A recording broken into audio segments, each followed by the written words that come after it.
রাম রাম, সুপ্রভাত, সুস্বাগতম নতুন একটা ভিডিওতে। আজকে আমি যে কথাগুলো বলবো সেগুলো তুমি সহ্য করতে পারবে কি পারবে না এটা তোমার উপর ডিপেন্ড করছে সম্পূর্ণটা।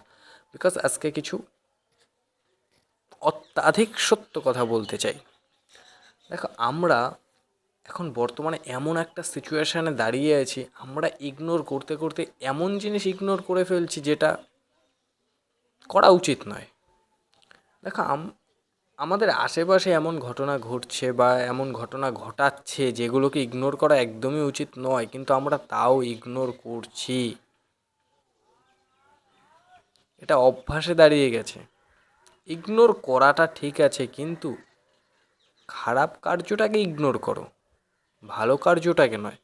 আর আমরা এখন ভালো খারাপ মানে সব ইগনোর করছি, শুধু নিজেকে নিয়ে পড়ে রয়েছি। কিন্তু সমাজ সমাজ সমাজে যে ঘটনাগুলো ঘটছে এগুলোর জন্য আমাদের প্রতিবাদ করা উচিত, কিন্তু আমরা সেটাও করতে পারছি না। কারণ কি, আমরা কোনো ঝামেলার মধ্যে জড়াতে চাইছি না।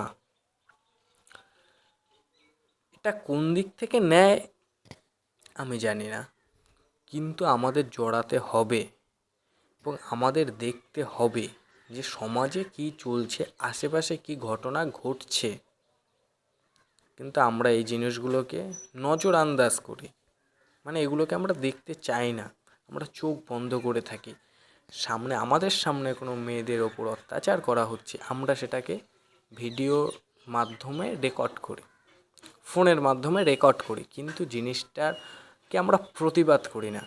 আমরা এখন কি বলতো, জড় পদার্থ হয়ে গেছি। হ্যাঁ, হয়তো আমরা পা দিয়ে হাঁটছি, হয়তো আমরা চোখ দিয়ে দেখছি, কান দিয়ে শুনছি, কিন্তু আমরা জড় পদার্থের থেকে বেশি কিছু নই। হয়তো বলতে পারো আমরা জীবন্ত লাশে পরিণত হয়ে গেছি, কারণ আমাদের মধ্যে সেই প্রতিবাদ করার ক্ষমতাটা নেই। এটা হারিয়ে গেছে, বিলীন হয়ে গেছে। আমাদের মধ্যে সেই সাহসটা নেই।